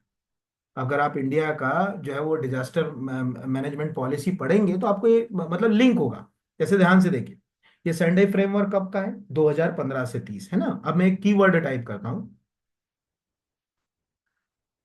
इंडियन डिजास्टर मैनेजमेंट पॉलिसी, मैंने कीवर्ड टाइप किया, है ना। अब ये मैं यहाँ पर चला गया स्क्रीन के ऊपर। ये तो एक सेकंड, ये वाला नहीं, मैं इतना बड़ा नहीं दिखाऊंगा आपको, छोटा ही दिखा देता हूँ पहले यहाँ पर। इसमें अथॉरिटी आ गई, इसमें अपने को पॉलिसी पे जाना था और प्लान पे जाना था। ठीक है, तो पॉलिसी तो हमारी पहले की, अब इसमें देखिए यहाँ पर आपको डिजास्टर मैनेजमेंट के लिए प्लान मिलेगा। कहीं लिखा होगा disaster management plan, plan plan कहीं ढूंढना पड़ेगा ऊपर नीचे। जब उस प्लान को देखोगे, एक सेकंड, ये आ गया पॉलिसी प्लान, है ना। ये आप तो ये हमने यहाँ से क्लिक कर लिया, यहाँ से। अब इसमें एक्चुअली पता नहीं कहाँ है, बट अब अगर अलग से, अब एक्चुअल क्या हो रहा है ना कि ये जल्दी जल्दी देखते हैं ना अपन इंटरनेट के ऊपर चीजें, तो उसका जो है वो नुकसान ही होता है। बट अगर आप यहाँ पर भी देख रहे हो तो इसमें ये दिख रहा है कि the second meeting of the national disaster जो ये रिपोर्ट है, ठीक है, disaster risk reduction for sustainable development making जो है वो 2030। इसमें भी अगर कहा जाए कि हमने जो 2016 में जो प्लान के ऊपर काम करा, वो सब सेंडई फ्रेमवर्क के ऊपर ही टिका हुआ है। इसको अगर मैं धीरे धीरे अगर देखना शुरू करता तो आपको मिल भी जाता, पर अब चूंकि अपन क्या है कि एक्चुअल होता क्या है कि एक टीचर के साथ एक बहुत बड़ी दिक्कत होती है। आज के समय में बच्चों को 15 मिनट में सब कुछ चाहिए, मतलब 15 मिनट में कोई करेक्टर बना दे, उसी की सब दौड़ लगा रहे हैं। तो अभी मैं अगर इसको धीरे धीरे चीज़ों को दिखाते हुए पढ़ूं तो वो अच्छा भी नहीं लगेगा उनको, और अच्छा लगेगा नहीं, एग्जाम भी पकड़ में नहीं आएगा। तो ये भी एक बड़ा उलझन है, इससे हम कुछ कर ही नहीं सकते कि हम सोचेंगे बच्चों के लिए बहुत कुछ कर ले, पर बच्चे ही जो है वो अगर कहा जाए, आप खुद देखिए, आपको वन लाइन फैक्ट की ओर दौड़ लगाना ज्यादा पसंद है। तो विस्तार में पढ़ लेते हैं तो जीवन भर के लिए, अब जैसे सेंडई फ्रेमवर्क कभी भूलोगे ही नहीं क्या सेंडई फ्रेमवर्क का संबंध किससे, नहीं तो गड़बड़ होगी। Overall Femina Miss India Niketa Porwal, question Madhya Pradesh के बच्चों के लिए उज्जैन आएगा। ठीक है, यानी अभी तो नया नया क्वेश्चन है तो सबको याद रहेगा, लेकिन 2-4 महीने के बाद जिला भूल जाते हैं बच्चे। फिर अगला जो है क्वेश्चन वो भी इंपॉर्टेंट है, हाल ही में चर्चित रहे अखिल शिवराणा का संबंध किस खेल से, आंसर है शूटिंग। अब प्रश्न क्यों आएगा, तो यहाँ पर एक इंडिया टीवी का क्लिप लगाया है। पहले तो ये है कि इन्होंने आई जो है वो SSF जो वर्ल्ड जो कप है उसमें ब्रॉन्ज मेडल जीता है, इसलिए चर्चा में है नंबर 1। दूसरा कि जो पेरिस ओलंपिक था उसमें जो मेडल टेबल में अगर कहा जाए, ये प्रबल दावेदार, मतलब ये उम्मीद की जा रही थी कि शूटिंग में इनसे हमको जो है वो मेडल मिल सकता, लेकिन इनको चोट लगने के कारण, नई दिल्ली और भोपाल, मोस्टली भोपाल का बात करेंगे, चोट लगने के कारण जो है वो अगर कहा जाए ये जा ही नहीं पाए। और जब ये जा नहीं पाए तो सीधी सी बात है कि वो मेडल टैली से ये जो बाहर ही होगा, ये जब है ही नहीं। तो अभी दो कारणों से कि एक जाने माने खिलाड़ी हैं शूटिंग के, आप में से पता नहीं कि, तो हो सकता है कि ये पेरिस में जो अगर कहा जाए जाते और उसके बाद जो अगर कहा जाए कि ये चर्चा में रहते, तो आप सबको शायद जो है अगर कहा जाए नाम इनका याद रहता सबको।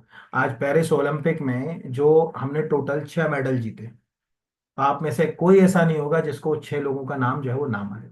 सबको जो अगर कहा जाए नाम मालूम है।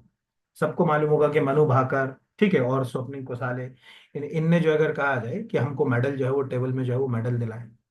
इसके अलावा सवरजोत सिंह ने भी हमको मेडल दिलाया। तो ये जो मेडल है शूटिंग के, इसमें ये नाम जुड़ सकता है इतना, पर हुआ नहीं। तो अब ये क्वेश्चन लिंक हो सकता है, मतलब आपसे जो है वो क्वेश्चन जो है अगर कहा जाए लिंक करके पूछ सकता है यहाँ पर। अगला है भारतीय साइबर अपराध समन्वय केंद्र, I4C। I4C बहुत इंपॉर्टेंट है, आपको कभी भी साइबर क्राइम के ऊपर क्या चल रहा है, ठीक है, इसके ऊपर बहुत सारी चीजें ये बताते रहते हैं। आप खुद जो अगर कहा जाए इसको जरूर फॉलो करें। इसमें वार्निंग और चीजें, और जो अगर कहा जाए अवेयरनेस, कैसे साइबर क्राइम से अवेयर हों, ये सब चीजें आपको यहाँ पर मिल जाएंगी इसके ऊपर। ये बहुत अच्छी जो अगर कहा जाए वेबसाइट है I4C की। तो Indian cyber crime coordination centre है, was established by the ministry of home affairs, New Delhi. Dash dash dash आपको जो है वो दिख ही रहा है। अब अभी इन्होंने क्या करा कि नेशनल लेवल पर अपना ब्रांड एम्बेसडर जो है वो रश्मिका जो है अगर कहा जाए मंदाना को बनाया, रंदाना। क्यों बनाया ये भी अपन समझें। इसके पीछे का जो है अगर कहा जाए, यहाँ पर मैंने ये नीचे जो है वो लगा दिया है आर्टिकल। आपको याद होगा कि डीप फेक जो वर्ड है, जो एक प्रकार का साइबर क्राइम है, ये वर्ड जमाने से चर्चित है। हम सोचेंगे डीप फेक कोई आज का, बिल्कुल आज नया वर्ड है डीप फेक, बेबुनियाद का। बट डीप फेक भारत में चर्चा में कब आया? डीप फेक जब आया कि जब रश्मिका मंदाना का फेस किसी दूसरे के ऊपर लगाकर एक वीडियो जो है अगर कहा जाए वायरल किया गया, तब जाके लोग, एक आम हिंदुस्तानी समझ पाए कि एक्चुअल डीप फेक जो है अगर कहा जाए होती क्या चीज। उसके बाद तो अभी हाल फिलहाल में ऑलमोस्ट आप सब जानते हो। तो शायद वो साइबर क्राइम को फेस कर चुकी हैं, इसलिए लगा होगा सरकार को कि भाई इन्हीं को हम अपना ब्रांड एम्बेसडर बना दें, इसीलिए। तो ऐसे क्वेश्चन जो है वो मुझे लगता है कि आपको आएंगे। तीसरा, एशियन टेबल टेनिस चैंपियनशिप 2024। इसमें भी बहुत अनोखी बात है। मेंस, ठीक है, हालांकि हमको कांस्य मिले, ठीक है, तो पुरुष एकल, महिला एकल, और अगर कहा जाए कि मिश्रित, यानी युगल में, मिश्रित छोड़ दें, युगल में, तीनों में हमने कांस्य पदक में स्थान प्राप्त किया, तीनों में। और ये पहली बार है कि हम जो वो मेडल टैली में जगह इस तरह से बना पाए। तो एशियन टेबल टेनिस चैंपियनशिप में भारत को, पुरुष टीम को, महिला टीम को, ठीक है, अगर कहा जाए कांस्य, तो ये लिख दिया मैंने कि एशियन टेबल टेनिस का आयोजन कजाकिस्तान के अस्ताना में हुआ। भारत की महिला जुगल, पुरुष एकल, महिला एकल, ये तीनों को कांस्य मिला। ये अपने आप में रिकॉर्ड है। हालांकि सिल्वर मिल जाता है, गोल्ड मिल जाता है तो और अच्छी बात होती, लेकिन एक रिकॉर्ड बन गया कि यार 3 इवेंट में ही हमने जो अगर कहा जाए कि मेंस फीमेल तीनों में हमने ब्रॉन्ज तो लिया, कि ना कहीं हम मेडल टेरी में जो अगर कहा जाए कोई जगह तो जो है वो बना पाए। अब इस तरह के क्वेश्चन जो आपको स्क्रीन पे दिख रहे हैं, 13 से 19 अक्टूबर 2024 के बीच राष्ट्रपति द्रौपदी मुर्मू किस देश अफ्रीकी यात्रा पर, इसको देखने का तरीका समझिए। पिछले 10 साल के एमपीपीएससी के पेपर देखिए, 4 से 5 बार इस नेचर के क्वेश्चन आए। प्रधानमंत्री जी ने फलाने देश की यात्रा कब करी, राष्ट्रपति जी पिछले साल किस देश की यात्रा पर गए। अब ये आप सोचोगे कि यार इतनी सारी यात्राएं हम कैसे याद करेंगे, कोशिश करिए ऐसी यात्राएं जो एक तो एक ही कॉन्टिनेंट से जुड़ी हो, नंबर वन।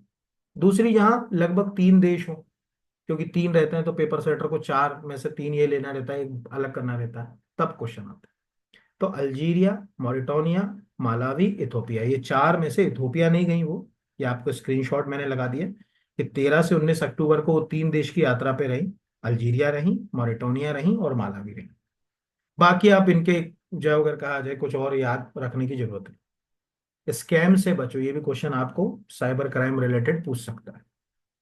मेटा, ऑलमोस्ट आप मेटा के कई प्लेटफॉर्म्स यूज कर रहे हो। सबसे कॉमन 2 प्लेटफॉर्म्स तो आप यूज करते हो, एक फेसबुक, दूसरा अगर कहा जाए कि इंस्टाग्राम, और तीसरा अगर कहा जाए व्हाट्सअप। व्हाट्सअप भी जो है वो इसी का प्लेटफॉर्म।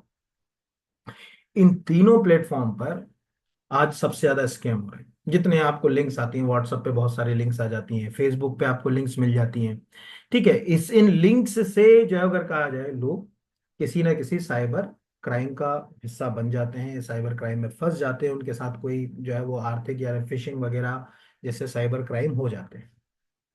तो उससे हम कैसे बचें? जैसे सेक्सट्रॉन जो अगर अगर कहा जाए कि चलो वो तो अभी अलग से अपन बात करेंगे उसमें, क्योंकि मैं सोच रहा था वो भी समझा दूं, बट मोस्टली अगर कहा जाए कि जो साइबर क्राइम जैसे इश्यूज है उससे हम बचें कैसे, इसके लिए मेटा क्या कर रहा है, वीडियो बना बना के अपलोड कर रहा है। आप देखोगे तो अगर आप ओटीटी चैनल वगैरह देखते हो तो खूब वीडियो बीच बीच में आते रहते हैं कि जो है वो व्हाट्सएप में जो है वो सिक्योरिटी फीचर कैसे अनेबल्ड करें, क्या करें, वही सब जो अगर कहा जाए मेटा के। तो स्कैम से बचो नाम का सेफ्टी कैंपेन कौन चला रहा है, ये आपसे पूछा जा सकता है। आयुष्मान खुराना को इसका ब्रांड एम्बेसडर बनाया है, ये मुझे नहीं लगता कि बहुत ज्यादा कोई क्वेश्चन पूछेगा, बट आपको पता होना चाहिए, आ सकता है। अगला क्वेश्चन भी इंपॉर्टेंट है। इंडिया, ठीक है, हॉकी इंडिया लीग के लिए पंजाब की टीम सुरमा हॉकी क्लब ने मध्य प्रदेश के खिलाड़ी विवेक सागर के लिए कितनी राशि बोली है? तो मध्य प्रदेश से एक ही अभी चर्चित हॉकी खिलाड़ी है। वो इसलिए है कि लास्ट दो ओलंपिक में हमने हॉकी में जो है वो मेडल टैली में अपनी जगह बनाई, हालांकि ब्रॉन्ज में बनाई लेकिन बनाई मेडल टैली। और दोनों ही बार जो मिडफील्डर्स में विवेक सागर थे, नर्मदापुरम जिले के इटारसी के। तो अभी ये जो हॉकी इंडिया लीग है, ये भी काफी चर्चित टूर्नामेंट हो गया, आईपीएल जैसा ही हो गया।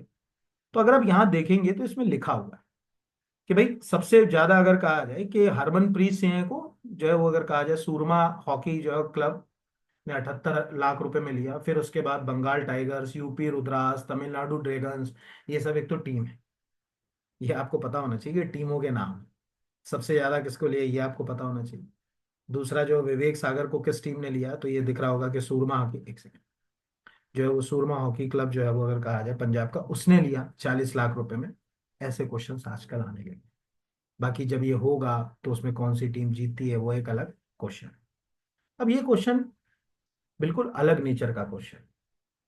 न्यूजीलैंड के खिलाफ अक्टूबर 2024 के टेस्ट मैच में भारतीय पारी किस स्थान पर 46 रन पर ऑल आउट हो गई? ये सबको मालूम है, बेंगलुरु टेस्ट।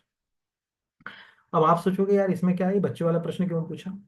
लेकिन अगर आपने पेपर की हेडलाइन पढ़ी हो तो आपको एक मिसलिनियस क्वेश्चन इनडायरेक्टली पेपर में बार बार फ्लैश हो। वो क्या है समझे।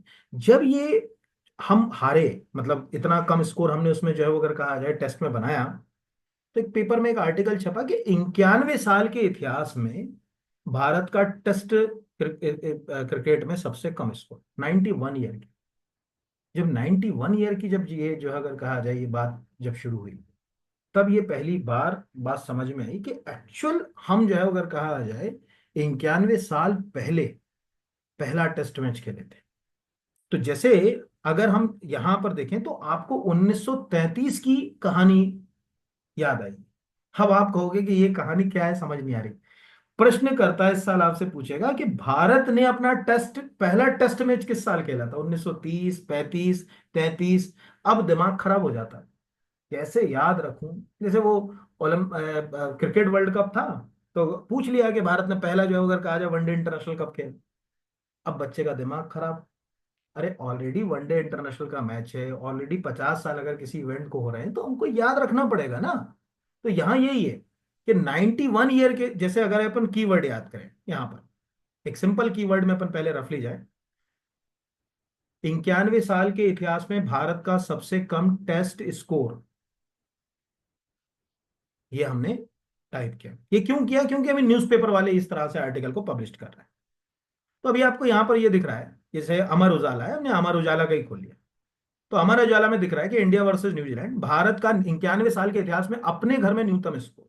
ठीक है 91। अब ये 91 साल क्यों बोल रहा है, तो इससे वो इनडायरेक्ट ये बताने की कोशिश कर रहा है कि यार यहां पर आप ध्यान से देखो, ये लिखा कि भारत 1933 में अपने देश में टेस्ट क्रिकेट खेल रहा है।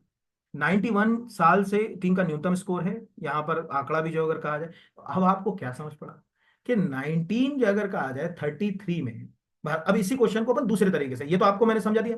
ये जो आर्टिकल दिख रहा है 91, 91, 91, ये जितनी भी आर्टिकल दिख रहे हैं सब में 91, 91 क्यों लिखा हुआ है, ये 91 लिंक है। और आप में से कितने लोगों ने इस 91 को 1933 से जोड़कर पढ़ रखा है, वो नीचे कमेंट करें। ईमानदार देखो, कमेंट में भी ईमानदारी होना चाहिए। क्या सर हमने इस नजरिए से पढ़ रखा, या सर हाँ हमने इस नजरिए से नहीं पढ़ा। अगर 1933 आ जाता तो हम एग्जैक्टली इसको लिंक नहीं करते। अब इसी क्वेश्चन को अगर हम दूसरे क्वेश्चन से टाइप करें, ठीक है, इंडिया फॉर, भारत का पहला टेस्ट मैच कब खेला गया था? भारत का हो गया, भारत में करना था, वैसे का लिख दिया गलती से यहां पर। अभी आपको सिंपल है, कोई टेक्स्ट बुक नाम की वेबसाइट है, हम यूज नहीं कर रहे हैं। हम ये नहीं कह रहे हैं यहाँ पर कि भैया हम जो है वो आपका कंटेंट दिखाने की कोशिश कर रहे हैं, पर हम ये बताने की कोशिश कर रहे हैं कि अगर इन्होंने भी लिखा है, जैसे अभी यार टेक्स्ट बुक के ऊपर ही पेन जाए, तो ये आरआरबी 2019 में आया कि भारत ने पहला, एक सेकंड, क्या बता रहे हैं ये अपनी वेबसाइट के ऊपर, भारत ने पहला टेस्ट मैच का आयोजन किस क्रिकेट मैदान पे किया था? अब यहाँ पर जो है वो बॉम्बे जिम खाना, तो मुझे आंसर तो याद था जा, बट आपको 1933 तो दिख रहा है ना वहां भी। तो अभी ये जैसे किसी ने पेपर, तो आपको दिख रहा है कि यार हमारा टेस्ट का इतिहास तो शुरू हुआ 1877 से, ये दिख रहा है 77 में खेला गया था पहला टेस्ट। बट हम इंडिया की बात करें, भाई हमने इंडिया में कब खेलना शुरू, 1933। और इतना बुरा स्कोर हमारा कभी ना रहा, 46 वाला। तो अब आपके दिमाग में लिंक हुआ होगा कि यार क्वेश्चन लिंक कहां से होगा। अगर ज्यादातर लोग याद रख रहे हुए हैं कि यार न्यूजीलैंड इंडिया आ जाएगा, बेंगलोर टेस्ट आ जाएगा, तो नहीं, 1933 आएगा। तो हाँ, बॉम्बे जिम खाना, ठीक है। यहां पर अगर कहा जाए इसको, अगर अपन एक सिंपल और कीवर्ड टाइप करें, first test match in India, तो आपको बॉम्बे जिम खाना की ही स्टोरी मिलेगी। ठीक है, यहां पर अगर कहा जाए in which year India did the first test, तो ये लिखा हुआ है बकायदा कि जो India national cricket team did the play the first test in 19, अब ये तो 32 लिख रहा है, ये वो वहां वहां की बात कर रहा है। हम इंडिया की बात करें तो इंडिया ने जो है 33, और कहीं इसमें देखोगे तो बॉम्बे जिम खाना की भी जो है स्टोरी जो है वो आपको मिल जाएगी। ठीक है, यहाँ पर तो इस तरह के क्वेश्चन जो है वो एग्जाम में लिंक होते हैं, अगले के ऊपर आ जाते हैं। अगला, तो ये तो मैंने इसलिए बता दिया।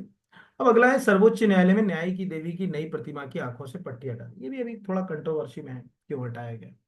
तो इसमें वो न्याय की देवी ग्रीक है, रोमन है, ये क्वेश्चंस नहीं बचेंगे। मुझे नहीं लगता कि क्वेश्चन ये पंच होंगे। बट ये प्रश्न हो सकता है कि पूछ लिया जाए कि एक्चुअल वो प्रतिमा, जो अगर कहा जाए जिसमें प्रतिमा में आंखों के ऊपर पट्टी नहीं है, और जो स्वॉर्ड या तलवार है उसके स्थान पर कॉन्स्टिट्यूशन है, वो कहाँ स्थापित की गई। तो जजेस लाइब्रेरी है सुप्रीम कोर्ट में, उसमें स्थापित की गई ये क्वेश्चन। बाकी आप जैसे ये इंडिया टीवी को मैं फॉलो करता हूँ कई चीजों में, तो उसमें जो है वो अगर कहा जाए आर्टिकल मुझे लिखा मिला इंडिया टीवी, तो ये बता रहा है कि भाई पहले जो न्याय की देवी थी उसमें तराजू किस चीज का प्रतिनिधित्व करती थी, तलवार किसका, आंखों पे पट्टी। ये क्वेश्चन आएंगे नहीं आप। हाँ, इंटरव्यू के लिए आपको जरूर पता होना चाहिए। अभी किसी का 2022 का इंटरव्यू है पीएससी का, उसी से पूछ लिया कि यार वो अभी न्याय की देवी की जो आंखों की पट्टी है, क्या लगता है कि पहले वाली जो मूर्ति थी, तराजू तलवार आंख की पट्टी, क्या कहती, तो अभी आर्टिकल पढ़ लोगे तो आपको याद रहेगा कि हाँ, तराजू निष्पक्षता कानून के दायित्वों का बता रही है, तलवार शक्ति संपन्नता सम्मान का प्रतीक बता रही है, दुधारू यानी कि हम सबके लिए न्याय बराबर है। ठीक है, तो ये वहां के लिए। बट अभी जो अगर कहा जाए कि आपको पूछा जाएगा, तो वो ये पूछेगा कि कहाँ, सर्वोच्च न्यायालय की मुख्य बिल्डिंग में, सर्वोच्च न्यायालय की लाइब्रेरी में, म्यूजियम में, राष्ट्रपति भवन में, वहां एग्जैक्टली कंफ्यूजन हुआ था। और हो सकता है कि चारों ऑप्शन सर्वोच्च न्यायालय से ही लिंक हो जाए, तब क्वेश्चन जो अगर कहा जाए और ज्यादा उलझ के जो है वो आ जाता। फिर ये खनन कॉन्क्लेव, ऑलमोस्ट अभी मैंने ऊपर आपको क्वेश्चन बता दिया कि भोपाल में हुआ। उससे आपको एक बेनिफिट ये मिला कि भाई किस मैग्नीज में अगर हम फर्स्ट है तो हमको पता चला, कॉपर में फर्स्ट है तो हमको पता चला, कोयले में फोर्थ नंबर पे तो हमको पता चला। रिवीजन हो गया। हमेशा ध्यान रखिए, करंट अफेयर्स को अगर हम सब्जेक्ट के साथ एक लाइन में पढ़ लिया, तो कभी आप रिवीजन नहीं कर पाएंगे, ध्यान रखना। पर अगर आपने थोड़ा सा डिस्क्रिप्टिव नेचर में पढ़ा तो आपका रिवीजन होगा। मतलब आपके अभी इकोनॉमिक्स भी थोड़ा रिवीजन हो गया, पॉलिटी भी रिवीजन हो गया। अभी जैसे आज ऊपर से नीचे तक जाए तो कितने सारे आर्टिकल्स अपन ने रिवीजन किए, तो वो भी मैं अभी आपको लास्ट में जो अगर कहा जाए बताऊंगा कि हम कैसे जो अगर कहा जाए इस पे बात कर रहे हैं। दिव्य कला मेले, एक्चुअली दिव्य कला मेले भारत में अलग अलग जगहों पे होते रहते हैं, पर एग्जैक्टली ये इसीलिए शुरू किए गए कि दिव्यांग जनों को हम मुख्य धारा में कैसे लाएं। अगर वो कोई प्रोडक्ट बना सकते हैं, उनके हाथों में कोई हुनर है, कोई स्किल्ड है, उससे वो अपने लिए रोजगार कैसे सृजित करे, इसके लिए दिव्यांग मेले आयोजित किए जा रहे हैं। अभी जो दिव्यांग मेला हुआ है वो हमारे यहाँ जबलपुर में स्क्रीन के ऊपर दिख रहा है। तो पहले तो अब आपको ये पता होना चाहिए इसमें दिव्य मेले का संबंध, दिव्य कला मेले का संबंध किससे। एक, कोई एमपी का बच्चा होगा तो उसको पता होना चाहिए कि भाई कहाँ आयोजित हुआ था अक्टूबर 2024 में, तो जबलपुर में। तीसरा, कि हम बहुत अच्छे से ये भी जानते हैं कि दिव्यांग जनों से संबंधित जो भी काम हो रहे हैं भारत में, उसमें ministry of social justice and empowerment, सामाजिक न्याय एवं अधिकारिता मंत्रालय ही काम कर रहा है। हमारे ही यहाँ से वीरेंद्र सिंह खटक हैं इसके मंत्री, मेरे ही नाम राशि से हैं, तो वो देखते हैं इस मंत्रालय को। तो प्रश्न मैंने आपको क्या दिया, मैंने प्रश्न दिया कि दिव्य कला मेले का आयोजन किस मंत्रालय द्वारा किया? तो सामाजिक न्याय अधिकारिता मंत्रालय। जैसे इसको ऐसे समझ लें, अगर हम यहाँ से एक दिव्य कला मेला उठा लें, जरूरी नहीं कि हम जबलपुर के ही उठा लें, यहाँ से अपन ने कीवर्ड उठा लिया, और हम किसी जगह कहा जाए मेले के लिए हम किसी पीआईबी पे चले, तो अभी आपको ये स्क्रीन दिख रहा है हमारे यहीं का खुल गया, चलो अच्छी बात। 18 अक्टूबर का फाइल है, लिख रहा है कि केंद्रीय मंत्री डॉक्टर वीरेंद्र कुमार 19 अक्टूबर को 24 को, एक्चुअली 19 अक्टूबर को 17 से चल रहा है, वो आएंगे 19 को, इसलिए 19 लिखा है। वो मध्य प्रदेश के जबलपुर में 21वें दिव्य कला मेले का उद्घाटन करेंगे। अब यहाँ पर आपको दिख रहा है कि यह कार्यक्रम सामाजिक न्याय एवं अधिकारिता मंत्रालय के अंतर्गत हो रहा है।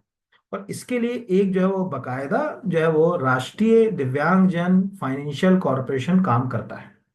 ये ध्यान रखिएगा, कोई पूछे राष्ट्रीय दिव्यांगजन वित्त विकास निगम मतलब क्या, ये संस्था जितना भी दिव्यांगजनों से संबंधित काम हो रहे हैं, उनको सहायता प्राप्त करना, अंगों के लिए काम करना, इन सब चीजों के लिए जितने भी दिख रहे हैं, ये बकायदा जो है अगर कहा जाए राष्ट्रीय दिव्यांगजन वित्त विकास निगम कर रहा है। ये आप याद रखिएगा इससे। तो ये मेले का भी आयोजन इसको दे दिया कि भाई आप देखो कि कैसे जो है वो मेले होंगे, क्या आयोजित होंगे, क्या प्रक्रिया होगी। ये जो है वो क्वेश्चन यहाँ पर। तो इस वीक अगर कहा जाए, और भी कुछ वन लाइन क्वेश्चंस आ सकते हैं आपको, जो मैंने क्वेश्चंस के अंदर जो है वो नहीं लिए। मुझे लगता है कि क्वेश्चन पूछे जा सकते हैं, पर यहाँ पर जैसे पहला क्वेश्चन यहाँ पर आपको दिख रहा है कि अब ये मैं वो बता रहा हूँ जो बहुत इंपॉर्टेंट नहीं, जैसे ट्रेकोमा फ्री हम हो गया। अब ट्रेकोमा फ्री अभी 2024 में हो गया, तो ये आपको पता होना चाहिए। एक तो ट्रेकोमा बैक्टीरियल इन्फेक्शन है, यानी जीवाणु से होता है, ये एक बायो के क्वेश्चन में। अभी भी क्वेश्चन आ जाए किसी एग्जाम में कि आंखों में होने वाली ट्रेकोमा नामक रोग होता है जीवाणु से, विषाणु से, कवक से, प्रोटोजोआ से, दिमाग खराब हो। इतनी सारी बीमारी याद करिए, ट्रेकोमा याद ही नहीं करा। हाँ, कंजेक्टिवाइटिस वायरल इन्फेक्शन सबको याद रहे। तो अब उनको समझ पड़ा कि यार ट्रेकोमा कैसा है, वायरल इन्फेक्शन है कि बैक्टीरियल, तो बैक्टीरियल। दूसरा हमको समझ पड़ा कि ट्रेकोमा के लिए बकायदा जो है वो अगर कहा जाए 1963 से नेशनल प्रोग्राम चल रहा है। ठीक है, चूंकि आंखों से संबंधित रोग है, इसीलिए इसके लिए बकायदा जो अगर कहा जाए कि एक पूरा के पूरा भारत सरकार का मिशन भी जो है वो चल रहा है, जिसको MPCVI कहते हैं, NPCVVI। हो सकता है अभी मेंस में आ जाए थर्ड पेपर में क्वेश्चन। तो ऐसे भी क्वेश्चंस हैं जो जरूरी नहीं, पर जो अगर कहा जाए, जैसे अभी अहिल्याबाई होलकर 300 वर्ष। अब आप में से ज्यादातर को एक ज्ञान होना चाहिए कि अहिल्याबाई होलकर का जन्म 1725 में अहमदनगर के चौड़ी में हुआ। चौड़ी नाम का गांव था वहां। आप में से ज्यादातर को इस बात का ज्ञान भी होना चाहिए कि देवी अहिल्याबाई होलकर 1767 में जो है अगर कहा जाए शासिका बनी, यानी उनके हाथ में जो अगर कहा जाए शासन व्यवस्था 1767 में जो है वो आई। आप में से ज्यादातर लोगों को यह पता होना चाहिए कि देवी अहिल्याबाई होलकर के सम्मान में मध्य प्रदेश शासन आदिवासी लोक कला और पारंपरिक कलाओं के लिए देवी अहिल्याबाई सम्मान देती है। क्योंकि जब 300 वर्ष हैं, तो क्या इस साल चर्चाएं नहीं होंगी? ये पूरा एक साल चलेगा यहाँ पर अगर कहा जाए कार्यक्रम। तो अभी इसी साल आपसे पूछ लिया, देवी अहिल्याबाई सम्मान दिया जाता है आदिवासी लोक कला के लिए, गायन के लिए, महिला सशक्तिकरण के लिए। दिमाग खराब हो गया, क्योंकि वो खाली महिला सशक्तिकरण के लिए अवार्ड थोड़ी, वो तो आदिवासी लोक पारंपरिक कलाओं में महिला कलाकारों की सृजनात्मकता को बताने के लिए अवार्ड है। ऐसे कुछ क्वेश्चन जो मैं अब कितने लेता यहाँ पर मैंने ये, जब मैं ये करंट अफेयर्स वीकली पढ़ाता भी हूँ अपने बच्चों को, तो उनको इस तरह की फाइल से पढ़ाता। आपके लिए MCQ, क्योंकि इस तरह की फाइल में तो 2-2.5 घंटे की क्लास हो जाती है। और वो आपको जो है वो अगर कहा जाए कि थोड़ा सा कष्ट हो जाता है कि 2.5 घंटे हम पढ़ पाएंगे कि नहीं पढ़ पाएंगे। तो उसी में से कुछ क्वेश्चंस मैंने आपके लिए जो मुझे लगा कि एग्जाम पॉइंट ऑफ व्यू से आ सकते। तो आज की क्लास से आपने क्या सीखा? आज की क्लास में आपको पता चला, जैसे अपन एक एक सब्जेक्ट, पॉलिटी, आपको पॉलिटी का क्या ज्ञान हुआ? पॉलिटी में आपको ये पता चला कि भैया पार्ट 8 कॉन्स्टिट्यूशन का यूनियन टेरिटरी से संबंधित है। 239 नंबर का आर्टिकल यूनियन टेरिटरी के संबंध में, 239A में उसकी विधानसभा के बारे में प्रावधान है। वहां काउंसिल ऑफ मिनिस्टर में 10% से ज्यादा मेंबर नहीं शामिल हो सकते। ये रिवाइज हो गया। आप मिनरल पे गए तो आपको ये पता चला कि यार मध्य प्रदेश में शासन नाम की कोल माइन कहाँ है। कोयले के उत्पादन में चौथे नंबर पे है, मैग्नीज के उत्पादन में पहले नंबर पे है, कॉपर के उत्पादन में पहले नंबर पे है, रॉक फॉस्फेट के उत्पादन में दूसरे नंबर पे है, चूना पत्थर के उत्पादन में तीसरे नंबर पे है। ये आपको जो है वो पता चला। किशोर कुमार सम्मान पड़ा तो आपको ये पता चला कि साहब 5 लाख अवार्ड मनी दिया जा रहा है। ऋषिकेश मुखर्जी को पहली बार दिया गया था, अभी पटकथा लेखन के लिए दिया गया। ये मिसलिनियस क्वेश्चन के अंदर आपको चला गया। ओरछा को पता चला तो आपको ये पता चला कि भाई बुंदेला शासकों के द्वारा ओरछा को अपनी राजधानी के रूप में डेवलप किया गया। निवाड़ी जिले में भी आता है, वहाँ फलाने फलाने जो है वो मंदिर है। तो मेरा हमेशा ये मानना है कि अगर आप करंट अफेयर्स पढ़ रहे हैं तो उसको ये मत सोचिए कि केवल वन लाइन फैक्ट में पढ़ो। आप थोड़ा सा डिस्क्रिप्टिव, आप 10-12 ये लेक्चर जब देखेंगे तो मुझे इतना विश्वास है कि आप करंट अफेयर्स पढ़ने की समझ भी सीखेंगे मैं इसमें। बट क्या होता है कि प्रॉब्लम ये होती है कि टू वे कम्युनिकेशन नहीं होता, आप मैसेज नीचे करते नहीं। कम से कम नीचे टेक्स्ट करके लिखें कि कितना समझ आया, कितना नया लगा आपको, क्या चीज़ें नहीं समझ पड़ी, तो मैं आपकी कोई हेल्प कर पाऊँ। तो चलिए, बहुत धन्यवाद। उम्मीद है कि ये क्लास आपको अच्छी लगी होगी और एग्ज़ाम ओरिएंटेड है। और हर हफ्ते अब आपको ये क्लास कंटिन्यू इसी तरह से मिलेगी। आप में से कोई अगर पीएससी का कोई फाउंडेशन बैच या इस तरह का कोई बैच लेना चाहता है तो संपर्क कर सकता है हमसे। नेक्स्ट वीक से ऐसे भी हमारा फाउंडेशन बैच जो है वो नया स्टार्ट हो रहा है। अभी कल से एमपीपीएससी मेंस के पेपर हैं, तो पेपर एनालिसिस के वीडियो भी मैं डेली डालूंगा, वो भी आप जो है वो देख सकते हो। बाकी अच्छा कमेंट कीजिए, आपको बुरा लग रहा है तो बुरे भी कमेंट कीजिए। ठीक है, मतलब समझ तो पड़ेगा यार, समझ ही नहीं आया, पढ़ाया तो क्या पढ़ाया। बट एक चीज़ है कि अगर 1 घंटे की क्लास है तो क्लास है, उसमें कहीं कोई कहानी, मेरे साथ बड़ी प्रॉब्लम है कि मैं कहानी, किस्से, चुटकुले, मजाक मस्ती नहीं कर पाता क्लास में। पढ़ाते समय केवल पढ़ाई ही कर पाता हूँ, तो वो एक, अब आपको कितना समझ पड़ता है वो आपको तय करना पड़ेगा। धन्यवाद आप सभी को। चलिए, धन्यवाद, है ना।